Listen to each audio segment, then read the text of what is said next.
Assalamualaikum warahmatullahi wabarakatuh. Selamat datang di channel Motivasi Kisah Nyata, tempat di mana setiap cerita bukan sekedar hiburan, tapi pelajaran hidup yang bisa kita renungkan bersama.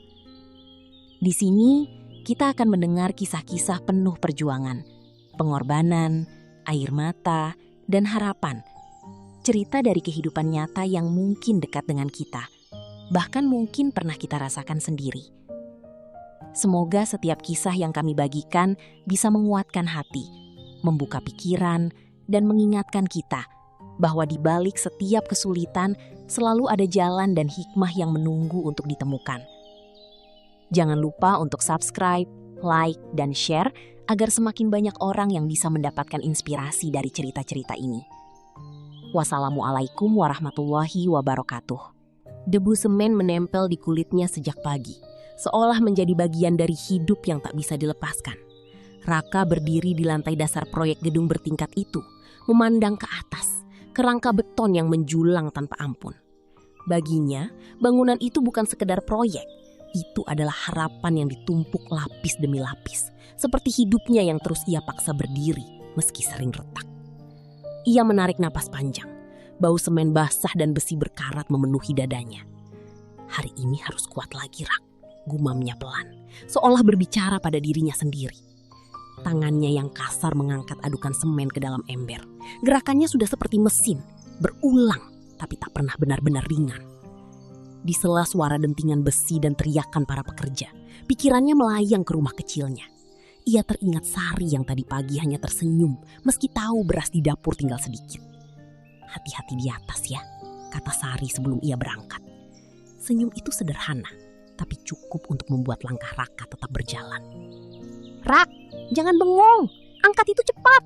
Suara mandor menggema dari kejauhan. Raka hanya mengangguk tanpa menoleh. "Iya, Pak," jawabnya singkat. Suaranya tertelan oleh bising proyek. Ia sudah terbiasa dengan nada seperti itu. Keras, dingin, dan tak memberi ruang untuk lelah. Baginya, bekerja di tempat ini bukan soal nyaman atau tidak, tapi soal bertahan. Setiap tetes keringat adalah cara untuk memastikan anaknya, Bima, bisa tetap sekolah, bisa makan, bisa punya mimpi yang tidak sekeras hidup ayahnya. Langkahnya menaiki tangga sementara yang terbuat dari papan kayu terasa berat, tapi ia tidak pernah memperlambat diri. Di pundaknya, ember semen itu seperti beban hidup yang nyata. Ia menatap ke bawah sejenak, lalu cepat-cepat mengalihkan pandangan. Ketinggian selalu membuatnya sadar, satu kesalahan kecil bisa merenggut segalanya. "Kalau aku jatuh, gimana Sari sama Bima?" pikirnya dalam hati. Lalu ia menggeleng pelan, mengusir bayangan buruk itu. Di lantai 2, ia berhenti sejenak, mengusap keringat dengan ujung bajunya yang sudah penuh noda. Tangannya gemetar sedikit, bukan karena takut, tapi karena lelah yang menumpuk sejak hari-hari sebelumnya. Namun ia tahu, berhenti terlalu lama hanya akan membuatnya dimarahi lagi. "Capek, Rak," terdengar suara dari samping. Raka menoleh dan melihat Doni, temannya sesama kuli, tersenyum sambil membawa ember juga. Raka menghela napas pendek. Capek itu pasti, Don, tapi mau gimana lagi? Siang yang terik perlahan mereda ketika Rian akhirnya menurunkan karung semen terakhir dari pundaknya. Napasnya berat, bajunya basah oleh keringat, dan debu menempel hampir di seluruh tubuhnya. Namun seperti biasa, tidak ada keluhan yang keluar dari mulutnya. Ia hanya mengusap wajah dengan punggung tangan, lalu duduk sebentar di pinggir proyek, menatap kosong ke arah bangunan yang belum selesai. Bagi orang lain, pekerjaan itu mungkin hanya rutinitas melelahkan. Tapi bagi Rian, setiap tetes keringat adalah bentuk tanggung jawab yang tak bisa ditawar. Ia tahu persis untuk apa ia bertahan. Bukan sekedar untuk makan hari ini, tapi untuk seseorang yang jauh di kampung, yang menunggu dengan harapan sederhana. "Yan, ikut ngopi nggak?" teriak salah satu pekerja dari kejauhan. Rian menoleh sekilas, lalu menggeleng pelan. "Nggak dulu, Bang, mau istirahat sebentar." Padahal bukan hanya itu alasannya. Di saku celananya yang sudah usang, ada dompet tipis berisi uang yang sudah ia hitung berkali-kali. Ia selalu berhati-hati mengeluarkan uang, seolah setiap lembar memiliki arti yang jauh lebih besar dari nilainya. Sore menjelang ketika pekerjaan selesai. Para pekerja mulai meninggalkan proyek satu persatu. Sebagian tertawa, sebagian mengeluh lelah. Rian berjalan lebih pelan. Langkahnya tidak terburu-buru. Ia menyusuri jalan kecil menuju kontrakan sempit yang sudah ia tempati hampir 2 tahun. Kontrakan itu sederhana. Dindingnya kusam, atapnya kadang bocor saat hujan, dan ruangannya hanya cukup untuk satu kasur tipis, sebuah kipas angin tua, dan meja kecil. Tapi bagi Rian, tempat itu sudah lebih dari cukup. Ia membuka pintu pelan, lalu duduk di tepi kasur. Suasana hening langsung menyambutnya. Tidak ada suara televisi, tidak ada obrolan, hanya bunyi kipas yang berdecit pelan. Rian mengeluarkan ponsel lamanya. Layarnya sedikit retak, tapi masih bisa digunakan. Ia menatap nama Ibu di layar beberapa detik sebelum akhirnya menekan tombol panggil. Nada sambung terdengar, lalu suara lembut di seberang sana menjawab. "Rian? Nah, kamu sehat?" Wajah Rian yang sejak tadi datar perlahan berubah. Ada kehangatan yang tak bisa disembunyikan. "Sehat, Bu. Ibu gimana?" "Alhamdulillah, Ibu baik. Kamu kerja jangan terlalu capek ya." Rian tersenyum kecil, meski tak terlihat oleh ibunya. "Nggak apa-apa, Bu. Rian kuat." Di tengah kerasnya suara mesin dan dentingan besi di proyek gedung itu, ada sesuatu yang jarang terlihat namun diam-diam tumbuh. Sebuah persahabatan yang tidak banyak kata, tapi terasa nyata. Rian bukan tipe orang yang mudah dekat dengan siapapun. Ia lebih sering bekerja dalam diam, menyelesaikan tugas tanpa banyak interaksi. Namun entah bagaimana, kehadiran Budi perlahan mengubah kebiasaan itu. Budi berbeda. Ia lebih terbuka, lebih banyak bicara, dan seringkali mencoba mencairkan suasana di antara para pekerja. Awalnya, ia hanya melihat Rian sebagai rekan kerja biasa. Tapi semakin lama, ia mulai memperhatikan sesuatu yang lain. Ketulusan yang jarang dimiliki orang. "Yan, kamu ini kalau kerja serius banget. Gak pernah kelihatan santai," kata Budi suatu siang sambil duduk di tumpukan kayu. Rian yang sedang membuka bekal hanya menoleh sebentar, lalu menjawab pelan. "Kalau kerja ya kerja, Bud." Budi tertawa kecil. "Iya sih, tapi hidup jangan tegang terus juga." Rian tidak menjawab. Ia hanya tersenyum tipis, seperti biasa. Tapi sejak percakapan sederhana itu, Budi mulai sering duduk di dekatnya saat istirahat. Awalnya hanya berbagi tempat duduk, lalu perlahan berbagi cerita. Suatu hari, tanpa diminta, Rian menyodorkan sebagian lauk dari bekalnya. "Ambil aja kalau mau," katanya singkat. Budi sedikit terkejut. "Serius? Kamu nggak apa-apa?" Rian mengangguk. "Masih cukup." Sejak saat itu, kebersamaan mereka menjadi rutinitas kecil yang tak disadari. Makan bersama, bekerja dalam satu tim, saling membantu tanpa perlu diminta. Rian tetap pendiam, tapi di dekat Budi, ia tidak lagi sepenuhnya tertutup. Budi sering bercerita tentang keluarganya, tentang anaknya yang masih kecil, dan tentang hidup yang terasa semakin berat. Rian jarang menanggapi panjang, tapi ia selalu mendengarkan. Dan bagi Budi, itu sudah lebih dari cukup. "Kadang capek juga, Yan, tapi mau gimana lagi?" ucap Budi suatu sore, suaranya terdengar lelah. Rian mengangkat karung semen ke pundaknya, lalu berkata pelan, "Yang penting jangan nyerah, Bud." Kalimat sederhana, tapi entah kenapa terasa kuat. Di proyek itu tidak semua orang peduli satu sama lain. Banyak yang hanya fokus pada pekerjaan masing-masing, bahkan tak jarang saling bersaing secara diam-diam. Tapi Rian dan Budi berbeda. Mereka tidak pernah menghitung siapa yang lebih banyak bekerja atau siapa yang lebih lelah. Ketika Budi kesulitan mengangkat material berat, Rian akan langsung membantu tanpa diminta. "Berat ya?" tanya Rian singkat. Pagi itu tidak berbeda dari hari-hari sebelumnya. Setidaknya bagi sebagian besar pekerja di proyek gedung milik Pak Hendra. Suara palu, mesin molen, dan teriakan mandor masih menjadi irama yang sama. Matahari bahkan belum terlalu tinggi ketika Rian sudah berada di lantai 2, mengangkat adukan semen dengan ritme yang teratur. Wajahnya tetap tenang, seperti biasa, seolah tidak ada yang bisa mengganggu fokusnya. Namun hari itu ada sesuatu yang sedikit berubah. Bukan pada bangunan, bukan pada pekerjaan, tapi pada seseorang yang selama ini selalu ada di sampingnya. Budi. Sejak pagi, gerak Budi terlihat lebih lambat dari biasanya. Ia masih bekerja, masih berusaha mengikuti ritme yang sama. Tapi tubuhnya seolah tidak lagi sekuat kemarin. Sesekali ia berhenti, menahan napas lebih lama, lalu melanjutkan pekerjaan seakan memaksa diri. Rian memperhatikannya dari kejauhan. Tatapannya tidak mencolok, tapi cukup tajam untuk menangkap hal-hal kecil yang orang lain abaikan. "Bud," panggil Rian saat mereka berada di sisi yang sama. Budi menoleh, mencoba tersenyum seperti biasa. "Kenapa, Yan? Kamu pucat." Budi langsung menggeleng. "Ah, biasa, cuma kurang tidur." Jawaban itu cepat, terlalu cepat, seolah sudah disiapkan sebelumnya. Rian tidak langsung percaya, tapi ia juga tidak memaksa. Ia hanya mengangguk pelan, lalu kembali bekerja. Namun sejak saat itu, perhatiannya tidak benar-benar lepas. Waktu berjalan, matahari semakin terik. Panas mulai terasa menyengat, memantul dari permukaan beton yang belum selesai. Para pekerja mulai berkeringat lebih deras, tapi tetap bertahan. Begitu juga Budi, atau setidaknya ia mencoba. Beberapa kali ia terlihat batuk. Awalnya pelan, lalu semakin sering. Tangannya sempat berpegangan pada tiang besi, seperti mencari keseimbangan. "Bud, istirahat dulu aja," ujar salah satu pekerja lain. Budi menggeleng lagi, kali ini lebih pelan. "Nggak usah, masih kuat." Rian yang mendengar itu menghentikan pekerjaannya sejenak. Ia menatap Budi lebih lama dari biasanya. Ada sesuatu yang tidak beres, dan kali ini ia tidak bisa mengabaikannya. Langkah Rian mendekat tanpa suara. Tubuh Budi terbaring kaku di atas lantai beton yang masih berdebu. Nafasnya terdengar putus-putus, begitu pelan hingga hampir tak terdengar di tengah riuh proyek yang perlahan berubah menjadi tegang. Mata yang biasanya penuh semangat itu kini terpejam. Wajahnya pucat, seperti kehilangan seluruh tenaga yang tersisa.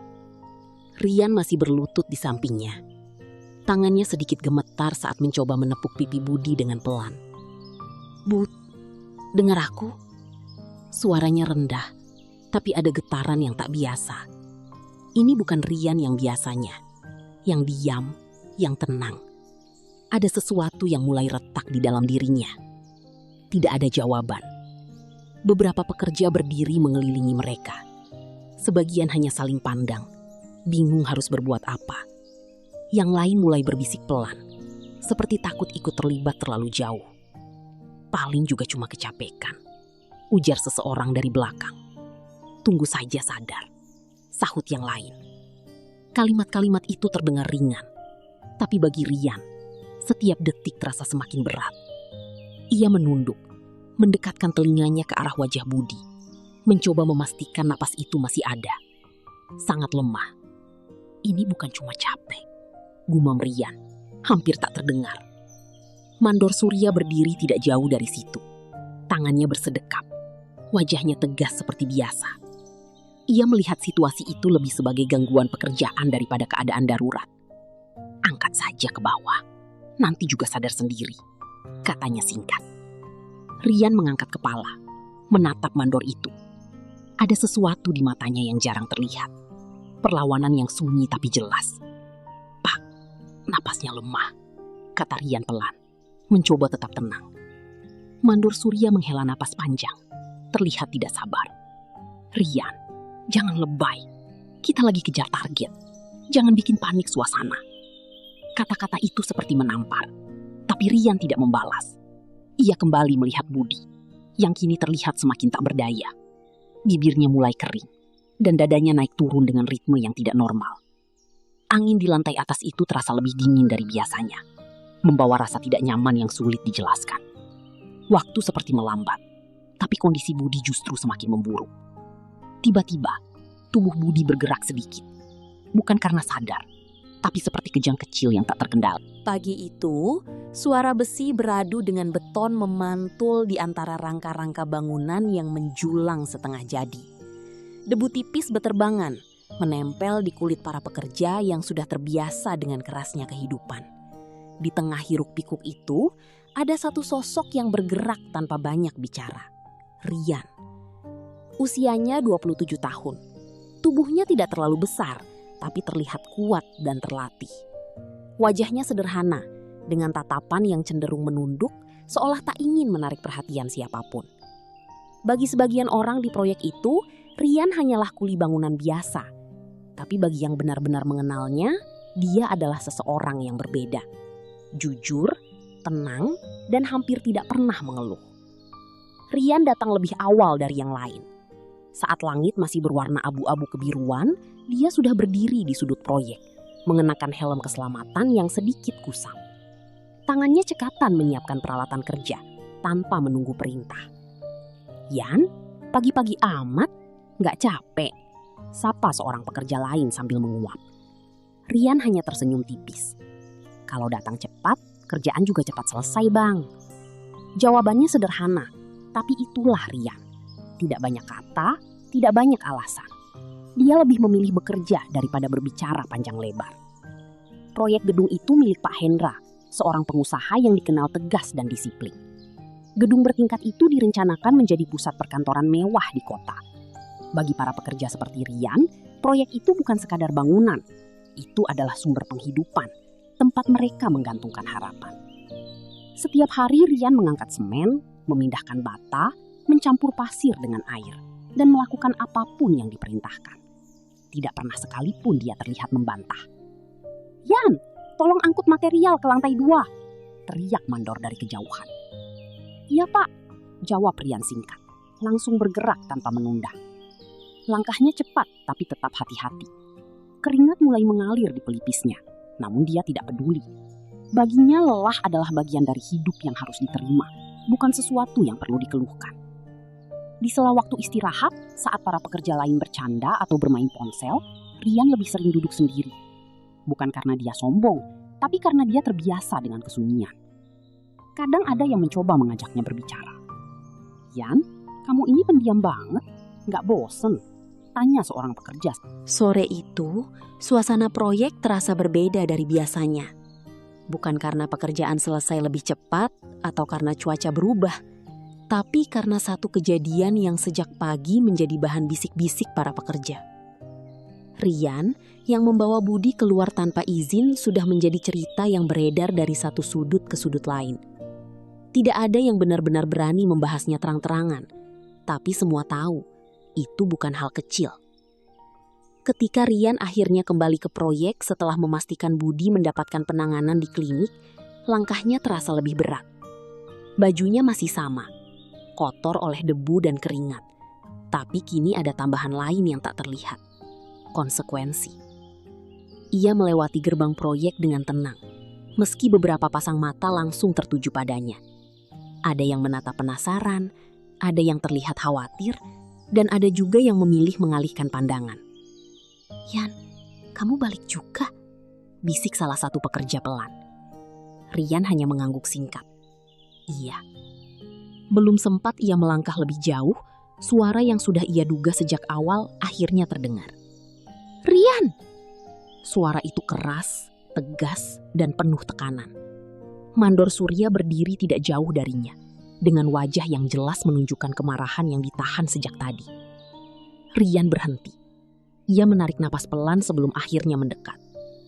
"Bapak panggil saya?" tanyanya dengan nada tetap rendah. Mandor Surya menatapnya tajam. "Kamu tahu apa yang kamu lakukan hari ini?" Rian tidak langsung menjawab. Ia hanya berdiri tegak, meski tatapannya tetap sedikit menunduk seperti kebiasaannya. "Saya bawa Budi ke klinik, Pak," jawabnya singkat. Mandor itu tertawa sinis, bukan karena lucu, tapi karena kesal. "Saya tahu itu. Yang saya tanya, kamu sadar nggak kalau kamu ninggalin pekerjaan tanpa izin?" Suara itu cukup keras hingga beberapa pekerja lain mulai memperhatikan dari kejauhan. Suasana yang tadi hanya dipenuhi suara alat, kini mulai dipenuhi ketegangan. Rian tetap diam sejenak, lalu menjawab pelan. "Saya sadar, Pak." Jawaban itu tidak membela, tidak juga menantang. Tapi justru itu yang membuat Mandor semakin tersulut. "Kalau sadar, kenapa tetap kamu lakukan?" bentaknya. Rian mengangkat pandangan sedikit, cukup untuk menatap wajah Mandor itu tanpa benar-benar melawan. Karena dia butuh bantuan. Sisa hari itu berjalan lambat, seolah waktu ikut menahan napas bersama Rian. Ia kembali bekerja tanpa banyak bicara, mengangkat, memindahkan, menyusun. Semua dilakukan seperti biasa, tapi ada sesuatu yang berubah. Setiap suara langkah terasa lebih berat, setiap perintah terdengar lebih tajam. Teguran tadi belum benar-benar selesai. Itu baru permukaan. Menjelang petang, ketika matahari mulai turun dan bayangan bangunan memanjang di tanah, seorang pekerja menghampirinya pelan. "Yan, kamu dipanggil lagi sama Mandor," bisiknya. Rian berhenti sejenak, lalu mengangguk. "Di mana?" "Di bawah, dekat gudang material." Ia tidak bertanya lebih jauh. Tangannya meletakkan alat dengan rapi, lalu melangkah menuju tempat yang dimaksud. Udara di sana lebih pengap, dipenuhi tumpukan semen dan besi. Mandor Surya sudah berdiri menunggunya. Kali ini tidak sendiri. 2 orang staf proyek ikut berada di situ. Wajah mereka datar, seperti sengaja dibuat tanpa emosi. "Sudah selesai kerja?" tanya Mandor tanpa basa-basi. "Sudah, Pak," jawab Rian singkat. Mandor Surya tidak langsung berbicara. Ia berjalan mengitari Rian pelan, seolah menilai, lalu berhenti tepat di depannya. "Kamu tahu kenapa saya panggil lagi?" Suaranya lebih rendah dari sebelumnya, tapi justru terasa lebih menekan. Rian menggeleng kecil. "Belum, Pak." Mandor itu menghela napas panjang, lalu melipat tangan di dada. "Karena urusan ini belum selesai. Apa yang kamu lakukan hari ini bukan hal sepele." Rian diam. Salah satu staf di samping Mandor membuka map tipis, membolak-balik beberapa kertas. Suara kertas itu terdengar jelas di tengah keheningan yang aneh. "Ini proyek besar, Rian," lanjut Mandor. "Setiap orang di sini terikat aturan. Kamu keluar tanpa izin, meninggalkan pekerjaan, dan bikin situasi kacau. Itu pelanggaran." Rian mengangkat pandangan sedikit. "Saya cuma bawa teman saya yang sakit, Pak." "Jangan ulangi itu lagi," potong Mandor cepat. "Saya tidak sedang membahas alasanmu. Saya bicara soal aturan." Kalimat itu tegas, seperti garis yang tidak boleh dilangkahi. Rian menutup mulutnya kembali. Ia tahu, ini bukan tempat untuk berdebat. Mandor Surya kemudian mendekat sedikit lagi. "Kamu pikir ini berhenti di teguran?" tanyanya pelan. Rian tidak. Malam itu terasa lebih sunyi dari biasanya. Rian duduk di tepi kasur tipis di kontrakannya. Punggungnya bersandar pada dinding yang dingin. Lampu redup menggantung di atas, memantulkan bayangan yang tampak lelah. Di tangannya, ponsel tua itu masih menyala, menampilkan pesan singkat dari klinik. Kabar tentang kondisi Budi. "Masih dirawat, perlu observasi lebih lanjut." Kalimat itu sederhana, tapi cukup membuat Rian menarik napas panjang. Ia menatap layar beberapa detik lebih lama, seolah berharap ada tambahan kabar yang lebih melegakan. Tapi tidak ada. Ia menutup mata sejenak, lalu mengusap wajahnya perlahan. Hari itu belum benar-benar selesai, meski tubuhnya sudah meminta istirahat. Pikirannya masih tertinggal di satu tempat, di ranjang klinik tempat Budi terbaring, dan di proyek tempat nasibnya sedang dipertaruhkan. Rian berdiri pelan, mengambil dompetnya yang tipis. Ia membukanya, menghitung lembaran uang yang tersisa. Tidak banyak. Bahkan jika dipakai untuk kebutuhan sendiri saja, itu sudah harus dihemat. Tapi malam itu, pikirannya tidak berhenti di situ. Ia teringat wajah Budi siang tadi. Pucat, lemah, hampir tidak bernyawa. Lalu teringat ucapan petugas klinik yang sempat ia dengar sebelum pulang. Kalau kondisinya memburuk, kemungkinan harus dirujuk ke rumah sakit. Biayanya nanti beda lagi ya, Pak. Kalimat itu seperti menggantung di kepalanya.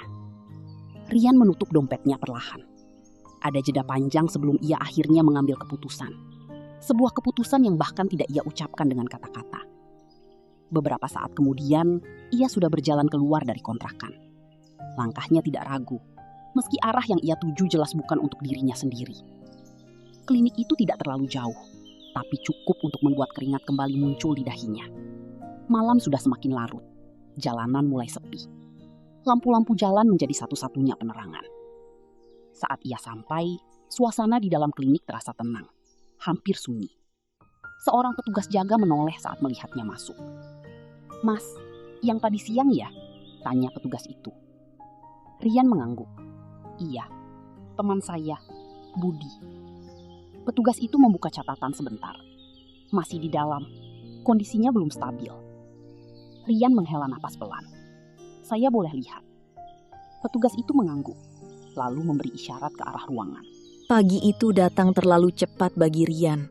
Malam yang ia habiskan di kursi kecil klinik belum benar-benar memberi istirahat pada tubuhnya.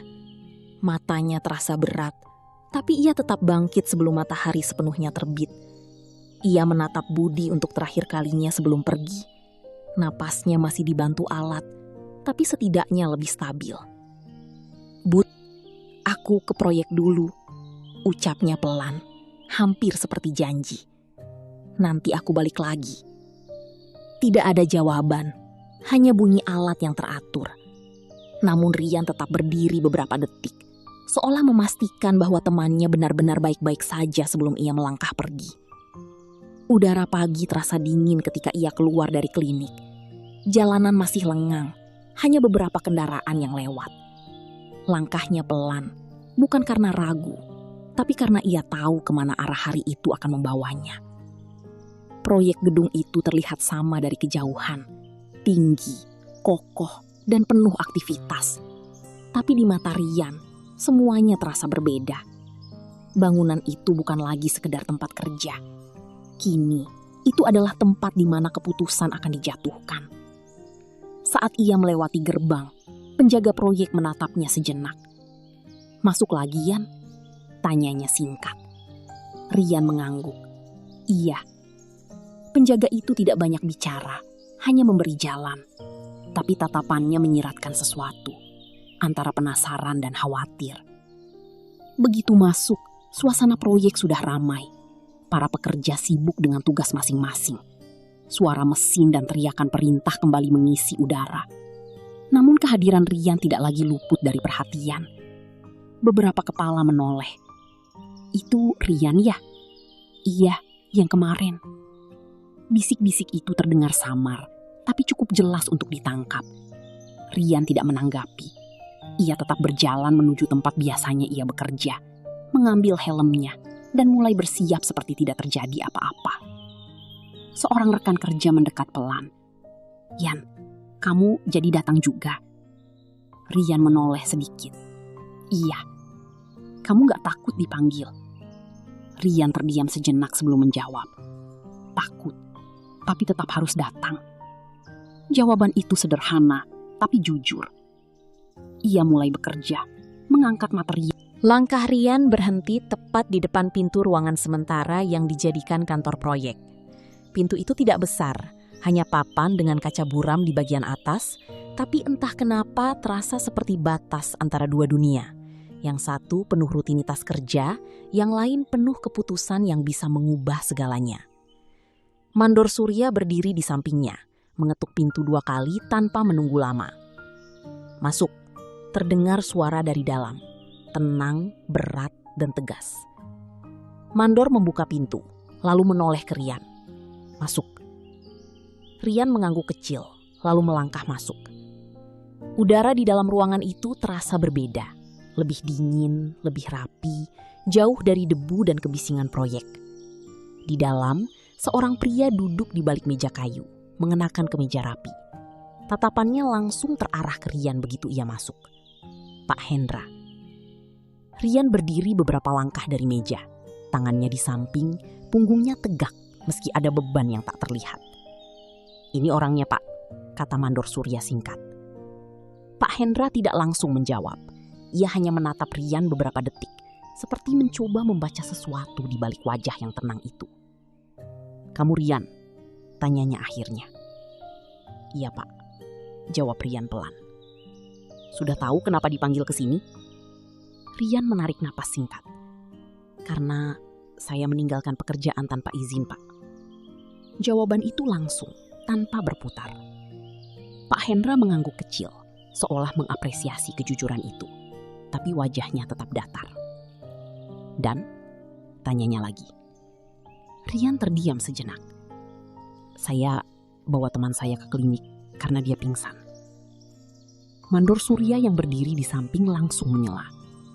"Tanpa izin, Pak. Dia langsung pergi begitu saja, meninggalkan pekerjaannya di tengah jam kerja." Pak Hendra mengangkat tangan sedikit, memberi isyarat agar Mandor tidak memotong dulu. Tatapannya kembali ke Rian. "Kamu tahu aturan di sini?" tanyanya. "Tahu, Pak." dan kamu tetap melanggarnya. Iya, Pak. Tidak ada pembelaan, tidak ada alasan panjang, hanya pengakuan yang sederhana. Ruangan itu mendadak terasa lebih sunyi. Suara kipas angin di sudut ruangan terdengar jelas, berputar pelan, seolah ikut menunggu kelanjutan. Pak Hendra Pintu ruangan itu terbuka kembali, dan langkah Rian keluar terasa berbeda dari saat ia masuk. Wajahnya tetap tenang, tapi ada sesuatu yang tak terlihat, seperti beban yang kini lebih jelas bentuknya. Mandor Surya berjalan di depannya, tidak memberi penjelasan apapun. Hanya satu kalimat singkat yang ia ucapkan sebelum melangkah lebih jauh. "Ke bawah." Rian mengangguk pelan. Ia mengikuti tanpa bertanya. Tangga yang mereka turuni terasa lebih panjang, sementara suara proyek kembali terdengar semakin jelas. Namun kali ini, bukan hanya suara kerja yang menyambut, melainkan juga perhatian. Begitu mereka tiba di area utama, beberapa pekerja mulai menoleh. Ada yang berhenti sejenak, ada yang pura-pura sibuk tapi tetap mencuri pandang. Situasinya terasa tidak biasa. Mandor Surya berhenti di tengah area terbuka, lalu berbalik menghadap para pekerja. "Semua kumpul sebentar!" teriaknya keras. Suara itu memotong aktivitas. Satu persatu, para pekerja mendekat. Tidak ada yang berani menolak. Dalam hitungan detik, kerumunan kecil terbentuk, mengelilingi Rian yang berdiri di samping Mandor. Rian merasakan puluhan pasang mata tertuju padanya. Ia tidak menunduk, tapi juga tidak menantang. Hanya berdiri, menerima. Mandor Surya menarik nafas, lalu mulai berbicara dengan suara yang cukup keras untuk didengar semua orang. "Kalian semua harus tahu, di proyek ini ada aturan," katanya tegas. "Dan hari ini, ada yang merasa dirinya lebih pintar dari aturan itu." Beberapa orang mulai saling pandang. Nama belum disebut, tapi semua sudah tahu ke arah mana pembicaraan ini. Mandor itu melirik ke arah Rian. "Rian!" Rian tidak bergerak. "Iya, Pak." "Kamu jelaskan ke semua orang, apa yang kamu lakukan kemarin?" Permintaan itu bukan benar-benar permintaan. Lebih seperti dorongan untuk membuka sesuatu di depan umum. Rian terdiam sejenak. Suasana hening menunggu jawabannya. "Saya bawa teman saya ke klinik karena dia pingsan," ucapnya akhirnya. Suaranya tidak keras, tapi cukup terdengar. Beberapa pekerja berbisik pelan. Ada yang mengangguk, ada juga yang hanya diam. Mandor Surya langsung menyela. "Tanpa izin, di tengah jam kerja, meninggalkan tanggung jawab." Nada suaranya semakin tinggi, menekan setiap kata seolah ingin memastikan semua orang mendengarnya dengan jelas. "Ini contoh yang tidak boleh ditiru," lanjutnya. "Kalau semua orang kerja seenaknya seperti ini, proyek ini bisa hancur." Rian tetap berdiri, tidak membalas. Tapi di dalam dirinya, setiap kata itu terasa seperti benturan yang terus datang. Seorang pekerja di belakang berdiri. Keramaian proyek belum benar-benar kembali seperti semula setelah kejadian itu. Meski para pekerja sudah kembali ke tugas masing-masing, suasana terasa berbeda. Lebih sunyi dalam cara yang tidak biasa. Seolah setiap orang bekerja dengan pikiran yang masih tertinggal pada apa yang baru saja terjadi. Rian kembali ke tempatnya. Tangannya bergerak seperti biasa. Mengangkat, menyusun, mencampur. Dari luar, tidak ada yang berubah. Tapi di dalam dirinya, setiap detik terasa lebih berat. Kata-kata yang tadi dilontarkan masih terngiang. Tidak keras, tapi cukup untuk terus terdengar. Namun, ia tetap bekerja. Bukan karena semuanya baik-baik saja, tapi karena itu satu-satunya hal yang bisa ia lakukan saat ini.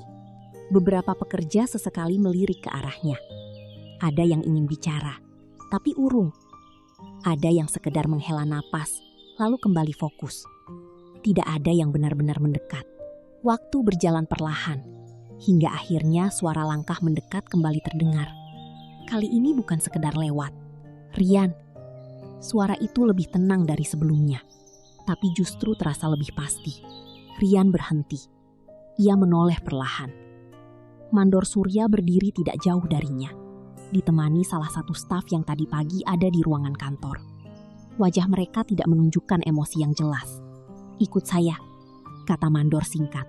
Rian tidak bertanya. Ia meletakkan alat di tangannya, lalu mengikuti. Langkah mereka tidak jauh, hanya menuju sisi proyek yang sedikit lebih sepi, jauh dari kerumunan pekerja lain. Di sana, tidak ada yang memperhatikan secara langsung, tapi jarak tidak benar-benar menghilangkan perhatian. Beberapa orang tetap mencuri pandang dari kejauhan. Mandor Surya berhenti. lalu berbalik menghadap Rian. Staf di sampingnya membuka map yang sama seperti sebelumnya. Keputusan sudah diambil, kata Mandor tanpa pembuka. Rian berdiri tegak. Ia tidak menyela. Staf itu menarik satu lembar kertas, lalu membacanya singkat. Berdasarkan laporan pelanggaran disiplin kerja, meninggalkan tugas tanpa izin, dan mengganggu jalannya proyek. Kalimat itu terdengar formal, dingin, seperti sesuatu yang sudah disiapkan jauh sebelum dibacakan. Rian mendengarkan tanpa mengubah ekspresi. Maka diputuskan bahwa saudara Rian tidak lagi bekerja di proyek ini. Efektif mulai hari ini. Kalimat terakhir itu jatuh begitu saja. Langkah Rian menjauh dari area proyek tidak sepenuhnya menghapus kehadirannya. Justru setelah ia melewati gerbang itu, sesuatu yang tertahan sejak tadi mulai terasa di antara para pekerja yang masih tinggal. Suara mesin tetap berputar, palu tetap berdentang. Tapi ada jeda-jeda kecil yang tak biasa, seperti pikiran yang terpecah di tengah pekerjaan. Beberapa pekerja masih menatap ke arah gerbang, tempat Rian baru saja menghilang. Tidak ada yang mengejarnya, tidak ada yang memanggil. Hanya tatapan yang tertinggal, seolah mencoba mencerna apa yang baru saja terjadi. Dia beneran dipecat. Gumam seseorang pelan, nyaris seperti bicara pada diri sendiri. Yang lain tidak langsung menjawab. Ia hanya menghela napas panjang, lalu kembali mengangkat material, meski gerakannya tidak secepat biasanya.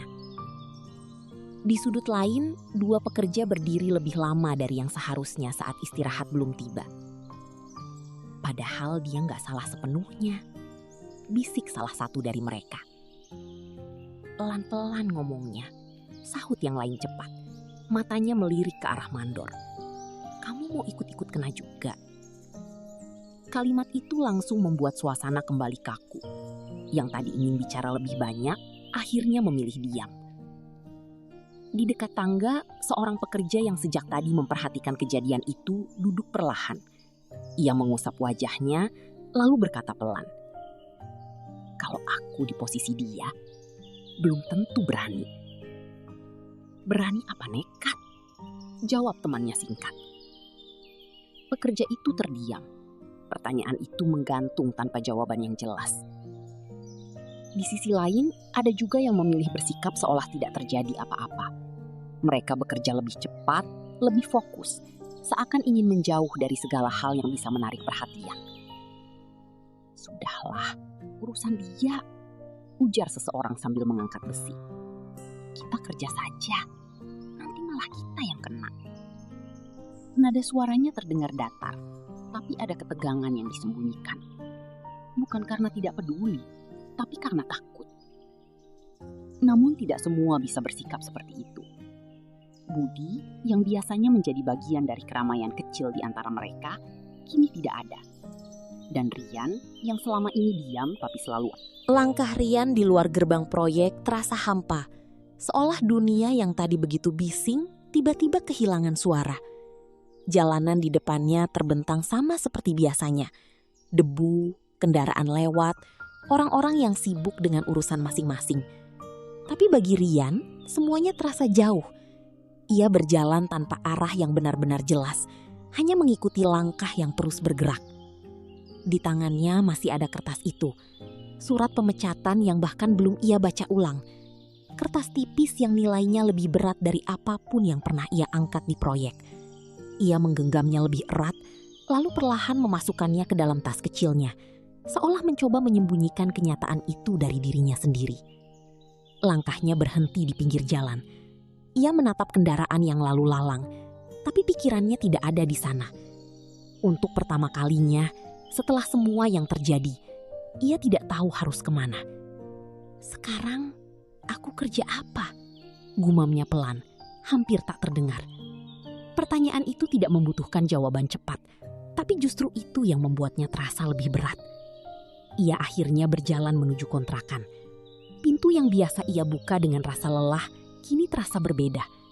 Ketika ia masuk, kesunyian langsung menyambutnya, lebih dalam dari biasanya. Tidak ada suara apapun, hanya ruang sempit yang kini terasa lebih kosong. Rian meletakkan tasnya di lantai, lalu duduk di tepi kasur. Tubuhnya condong ke depan, Kedua tangannya menahan kepala. Napasnya panjang, tapi tidak cukup untuk mengurangi sesak yang mulai terasa. Ia membuka dompetnya lagi. Lembaran uang itu masih sama seperti tadi malam. Tidak bertambah, justru akan segera berkurang. Pikirannya langsung melayang ke satu hal yang tidak bisa ia abaikan. Ibu. Ia mengambil ponselnya, menatap nama itu cukup lama. Jarinya hampir menekan tombol panggil, tapi berhenti. Apa yang harus ia katakan? Bahwa ia baru saja kehilangan pekerjaan. Bahwa bulan depan mungkin ia tidak bisa mengirim uang seperti biasa. Bahwa semua yang ia jaga selama ini runtuh dalam satu keputusan. Ia menarik tangannya kembali. Ponsel itu diletakkan perlahan di sampingnya. Belum sekarang, bisiknya. Rian berdiri, berjalan pelan ke sudut kamar. Ia mengambil botol air, meneguknya beberapa kali, lalu kembali duduk. Namun pikirannya tidak berhenti. Pagi itu datang dengan cahaya yang sama, tapi tidak dengan perasaan yang sama bagi Rian. Ia bangun lebih awal, seperti kebiasaan yang sudah melekat, lalu duduk di tepi kasur tanpa langsung bergerak. Tidak ada suara mandor, tidak ada panggilan kerja, tidak ada tujuan jelas yang menunggunya. Hanya sunyi yang masih tersisa dari malam sebelumnya.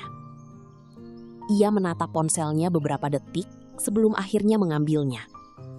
Ada satu tempat yang terus muncul di pikirannya sejak semalam. Klinik tempat Budi dirawat. Langkahnya keluar dari kontrakan terasa pelan. Tapi kali ini bukan karena ragu. Lebih seperti mencari sesuatu yang bisa ia pegang di tengah ketidakpastian. Klinik itu tidak banyak berubah. Dindingnya tetap sederhana.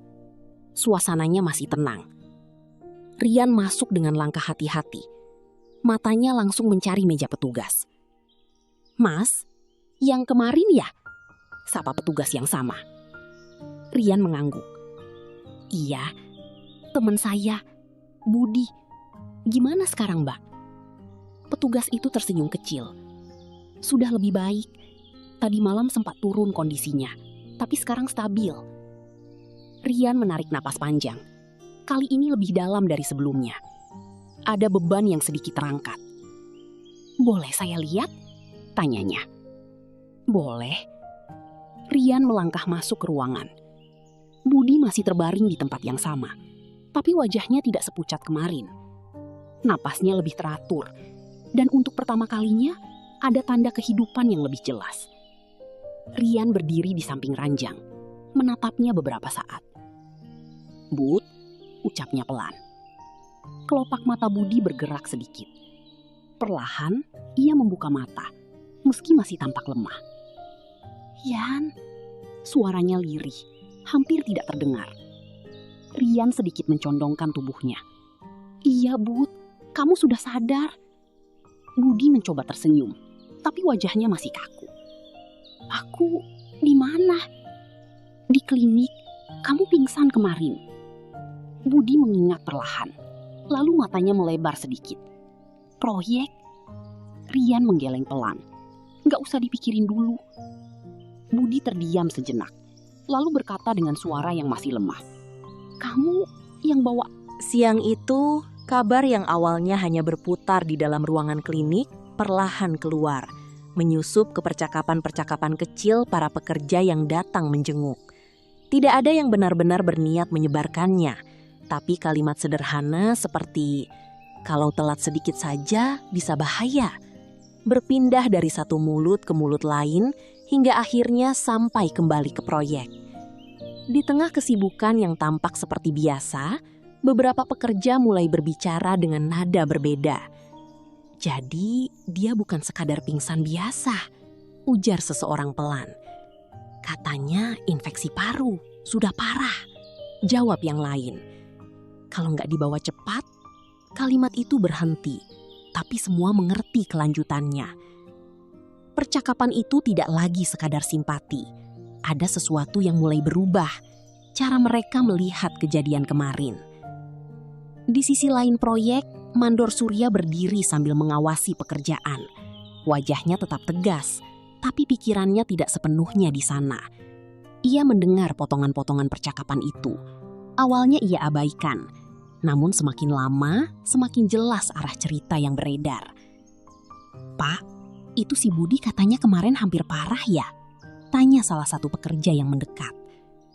Mandor Surya tidak langsung menjawab. "Memangnya kenapa?" "Katanya kalau telat dibawa ke klinik bisa bahaya. Dokternya yang bilang," lanjut pekerja itu. Mandor itu mengerutkan dahi. "Siapa yang bilang begitu?" "Yang jenguk tadi pagi, Pak. Mereka dengar langsung dari dokter." Jawaban itu membuatnya terdiam sejenak. Ia mengalihkan pandangan ke arah bangunan yang sedang dikerjakan, tapi fokusnya sudah bergeser. "Sudah, kerja lagi," katanya singkat, mencoba menutup pembicaraan. Namun kata-kata itu tidak langsung menghapus apa yang sudah ia dengar. Langkahnya perlahan menjauh dari keramaian, menuju sisi proyek yang lebih sepi. Di sana, ia berhenti, menarik nafas panjang. Suara bising di belakangnya tetap ada, tapi terasa jauh. Dalam diam itu, potongan-potongan kejadian kemarin mulai kembali muncul di pikirannya. Rian yang berdiri di depannya. Jawaban singkatnya, "Kalau saya tunggu izin, mungkin sudah terlambat, Pak." Saat itu, kalimat itu terdengar seperti alasan. Sekarang, terdengar seperti sesuatu yang... Sore itu langit di atas proyek tampak redup, seperti menahan sesuatu yang belum selesai. Mandor Surya berdiri di lantai atas yang belum sepenuhnya jadi, memandang ke arah kota yang mulai dipenuhi lampu. Di bawahnya, suara pekerja masih terdengar, tapi tidak lagi memenuhi pikirannya. Ada hal lain yang terus berputar, sesuatu yang sejak siang tidak bisa ia singkirkan. Ia mengingat kembali setiap detail kejadian itu, bukan hanya yang terlihat, tapi juga yang ia abaikan. Wajah Rian yang tetap tenang saat dimarahi. Jawaban singkatnya yang tidak pernah berubah. Dan kalimat itu, "Kalau saya tunggu izin, mungkin sudah terlambat, Pak." Saat itu ia menganggapnya sebagai pembelaan. Sekarang, kalimat itu terdengar seperti peringatan yang ia lewatkan. Langkah kaki terdengar mendekat. Pak Hendra muncul dari tangga, mengenakan pakaian yang masih rapi seperti tadi pagi. Tatapannya langsung tertuju pada Mandor Surya. "Kamu masih di sini?" tanyanya singkat. "Iya, Pak," jawab Mandor. Pak Hendra berdiri di sampingnya, ikut melihat ke arah proyek yang hampir selesai itu. Beberapa detik mereka hanya diam. "Sudah dengar soal Budi?" tanya Pak Hendra akhirnya. Mandor Surya mengangguk pelan. "Sudah, Pak. Dokternya bilang kalau telat sedikit saja, bisa berbahaya." Kalimat itu diucapkan tanpa nada menuduh, tapi cukup untuk membuat udara di antara mereka terasa lebih berat. Mandor Surya menelan ludah pelan. "Iya, Pak." Pak Hendra tidak langsung menanggapi. Ia tetap menatap ke depan, seolah membiarkan kalimat itu berdiri sendiri. "Berarti keputusan kita kemarin," lanjutnya pelan, "diambil tanpa melihat semuanya." Mandor Surya terdiam. Kata kita seharusnya terasa meringankan, tapi justru terasa lebih berat. "Saya yang lapor duluan, Pak," katanya akhirnya. Suaranya lebih rendah dari biasanya. Pak Hendra menoleh sebentar, lalu kembali melihat ke depan. Saya yang menyetujui. Keduanya kembali diam. Angin sore berhembus pelan, membawa debu tipis yang melayang di udara. Tapi yang lebih terasa adalah sesuatu yang tidak terlihat. Kesadaran yang perlahan muncul, tidak bisa ditolak. Mandor Surya mengusap wajahnya pelan. "Saya pikir dia cuma melanggar aturan." Pagi itu tidak banyak berubah bagi Rian, kecuali satu hal. Ia tidak lagi terburu-buru bangun untuk berangkat kerja. Ia tetap terjaga lebih awal, seperti kebiasaan yang sulit hilang, tapi tidak ada tujuan yang menunggu. Kamar sempit itu terasa lebih sunyi dari hari-hari sebelumnya, dan waktu berjalan lebih lambat. Ia duduk di tepi kasur, menatap ke arah pintu yang tertutup. Ponselnya tergeletak di samping, tanpa notifikasi berarti. Dunia di luar tetap berjalan, tapi ia seperti tertinggal satu langkah di belakang. Ketukan di pintu tiba-tiba terdengar. Rian mengangkat kepala, sedikit terkejut. Tidak ada yang biasa datang ke tempat itu. Ia berdiri pelan, melangkah mendekat, lalu membuka pintu. Di luar dua sosok berdiri. Mandor Surya, dan di sampingnya Pak Hendra. Rian terdiam beberapa detik. Wajahnya tidak menunjukkan kaget berlebihan, tapi jelas ia tidak menyangka. "Pak," ucapnya pelan. Mandor Surya terlihat berbeda dari biasanya. Tidak ada nada tinggi, tidak ada ekspresi keras. Hanya tatapan yang lebih tenang, meski terasa berat. "Boleh masuk?" tanyanya. Rian mengangguk. "Silahkan, Pak." Mereka masuk ke dalam kamar kecil itu. Pak Hendra melihat sekeliling sebentar. Kasur tipis, meja sederhana, kipas tua yang berputar pelan. Tidak ada yang mewah, tapi cukup untuk menggambarkan kehidupan Rian. Rian berdiri di dekat pintu, tidak tahu harus memulai dari mana. Beberapa detik berlalu dalam keheningan. Akhirnya, Mandor Surya yang lebih dulu berbicara. "Rian," suaranya tidak keras seperti biasanya. Lebih rendah, lebih hati-hati. "Kami datang ke sini karena ada yang harus kami sampaikan." Rian tidak menjawab, ia hanya mendengarkan. Pak Hendra melangkah sedikit maju. "Kami sudah dengar kondisi Budi," katanya. "Dan kami tahu apa yang sebenarnya terjadi." Kalimat itu cukup untuk membuat suasana berubah. Rian menunduk sedikit. "Iya, Pak." Mandor Surya menarik napas panjang, lalu berkata pelan, "Saya salah menilai kamu." Tidak ada jeda panjang, tidak ada alasan yang bertele-tele. Kalimat itu langsung, tapi terasa berat. Rian mengangkat pandangannya, sedikit terkejut, bukan karena kata-katanya, tapi karena siapa yang mengucapkannya. "Saya terlalu cepat ambil keputusan," lanjut Mandor itu. "Dan saya nggak dengar kamu dengan benar."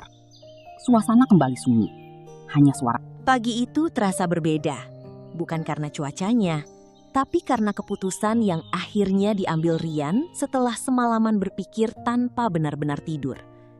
Ia duduk lama di tepi kasur, menatap lantai, mengulang setiap kejadian dari awal hingga akhir. Tidak ada yang berubah dari masa lalu, tapi ada satu hal yang kini berbeda. Cara ia melihat semuanya. Ponselnya tergeletak di samping. Pesan dari Mandor Surya masih belum dibalas. Tawaran itu nyata, kesempatan untuk kembali terbuka. Namun bukan itu yang membuatnya terdiam begitu lama. Ia berdiri perlahan, mengambil jaketnya yang tergantung di dinding. Tangannya berhenti sejenak di sana, seolah memastikan sesuatu di dalam dirinya sudah benar-benar siap. "Aku nggak menyesal," gumamnya pelan. Kalimat itu bukan untuk siapa-siapa, hanya untuk dirinya sendiri. Langkahnya keluar dari kontrakan kali ini terasa lebih pasti. Ia tidak langsung menuju proyek, melainkan ke klinik, tempat yang menjadi awal dari semua perubahan ini. Saat ia masuk, suasana sudah lebih ramai dibanding hari sebelumnya. Beberapa pasien duduk menunggu, petugas sibuk di meja. Namun, Rian langsung menuju ruangan tempat Budi dirawat. Pintu terbuka perlahan. Budi sudah duduk di ranjang. Wajahnya masih pucat, tapi jauh lebih hidup. Ia menoleh ketika melihat Rian masuk, lalu tersenyum tipis. "Yan," ucapnya. Rian mendekat. "Gimana, Bud?" "Udah jauh mendingan," jawab Budi pelan. "Katanya bentar lagi boleh pulang." Rian mengangguk kecil. Ada kelegaan yang tidak perlu diucapkan. Beberapa detik mereka hanya saling diam, seperti menikmati kenyataan bahwa semuanya tidak berakhir buruk. Budi akhirnya berbicara lagi. "Aku dengar kamu didatengin Pak Hendra." Rian sedikit tersenyum. "Iya. Mereka minta kamu balik ya?" Rian tidak langsung menjawab. Ia duduk di kursi kecil di samping ranjang. "Iya, mereka minta." Budi menatapnya lebih serius. "Terus, kamu gimana?" Rian menarik napas pelan. "Aku bilang, aku pikir dulu." "Dan sekarang?" tanya Budi. Rian menunduk sebentar, lalu mengangkat wajahnya. "Aku mau balik.